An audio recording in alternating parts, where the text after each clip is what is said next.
सबको जय मसीह की। Press Lord. पवित्र बाइबल के वचन से हम सीखेंगे। उत्पत्ति अध्याय 22, अब्राहम के परीक्षा में पड़ने का वर्णन। इन बातों के पश्चात ऐसा हुआ कि परमेश्वर ने अब्राहम से यह कहकर उसकी परीक्षा की, हे अब्राहम। उसने कहा, देख मैं यहाँ हूँ। उसने कहा, अपने पुत्र को अर्थात अपने इकलौते पुत्र इसहाक को, जिससे तू प्रेम रखता है, संग लेकर मोरिया देश में चला जा और वहाँ उसको एक पहाड़ के ऊपर, जो मैं तुझे बताऊंगा, होम बल करके चढ़ा। अतः अब्राहम सवेरे तड़के उठा और अपने गधे पर काठी कसकर अपने 2 सेवक और अपने पुत्र इसहाक को संग लिया और होम बलि के लिए लकड़ी चीर ली। तब निकलकर उस स्थान की ओर चला जिसकी चर्चा परमेश्वर ने उससे की थी।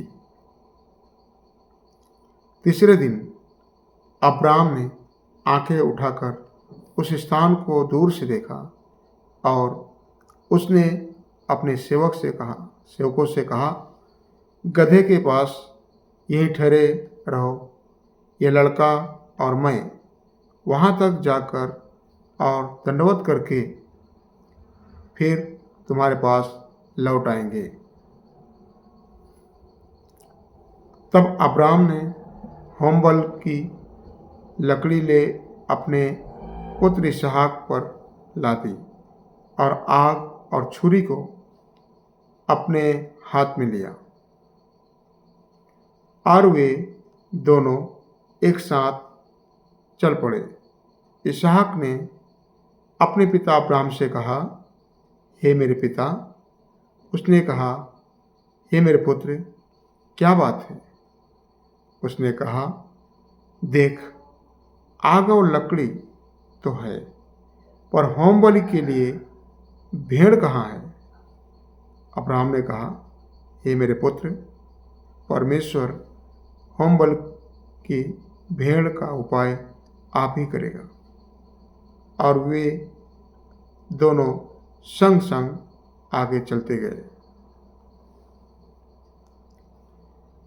जब वे उस स्थान को जिसे परमेश्वर ने उसको बताया था पहुँचे, तब अब्राहम ने वहाँ वेदी बनाकर लकड़ी को चुन चुन कर रखा और अपने पुत्र इसहाक को बांधकर वेदी पर की लकड़ी के ऊपर रख दिया। फिर अब्राहम ने हाथ बढ़ाकर छुरी को ले लिया कि अपने पुत्र को बलि करे। तब यहोवा के दूत ने स्वर्ग से उसको पुकार के कहा, हे अब्राहम, हे अब्राहम। उसने कहा, देख मैं यहाँ हूँ। उसने कहा, उस लड़के पर हाथ मत बढ़ा और ना उसे कुछ कर, क्योंकि तूने जो मुझसे अपने पुत्र वरन अपने इकलौते पुत्र को भी नहीं रख छोड़ा, इससे मैं अब जान गया कि तू परमेश्वर का भय मानता है। तब अब्राहम ने आंखें उठाई और क्या देखा कि उसके पीछे एक मेढ़ा अपने सींगों से एक झाड़ी में फंसा हुआ है। अतः अब्राहम ने जाके उस मेढ़े को लिया और अपने पुत्र के स्थान पर उसे होम बलि करके चढ़ाया। अब्राहम ने उस स्थान का नाम यहोवा यिरे रखा। इसके अनुसार आज तक भी कहा जाता है कि यहोवा के पहाड़ पर उपाय किया जाएगा। फिर यहोवा के दूत ने दूसरी बार स्वर्ग से अब्राहम को पुकार के कहा, यहोवा की यह वाणी है कि मैं अपनी ही यह शपथ खाता हूँ कि तूने जो यह काम किया है कि अपने पुत्र वरन अपने इकलौते पुत्र को भी नहीं रख छोड़ा, इस कारण मैं निश्चय तुझे आशीष दूंगा और निश्चय तेरे वंश को आकाश के तारागण और समुद्र के तीर के बालू के तिनकों के समान अनगिनत करूंगा। और तेरा वंश अपने शत्रुओं के नगरों का अधिकारी होगा, और पृथ्वी की सारी जातियां अपने को तेरे वंश के कारण धन्य मानेगी, क्योंकि तूने मेरी बात मानी है। तब अब्राहम अपने सेवकों के पास लौट आया, और वे सब बेसरबा को संग संग गए, और अब्राहम बेसरबा में रहता रहा। नाहोर के वंशज। इन बातों के पश्चात ऐसा हुआ कि अब्राहम को यह संदेश मिला, मिल्का के तेरे भाई नाहोर के संतान उत्पन्न हुए।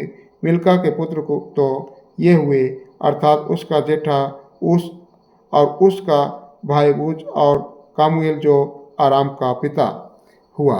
फिर केसेत, हज्जो, फिर दास, इदलाप और बातुएल, इन 8 को मिल्का ने अब्राम के भाई नाहोर के द्वारा जन्म दिया, और बातुएल से रिबका उत्पन्न हुई।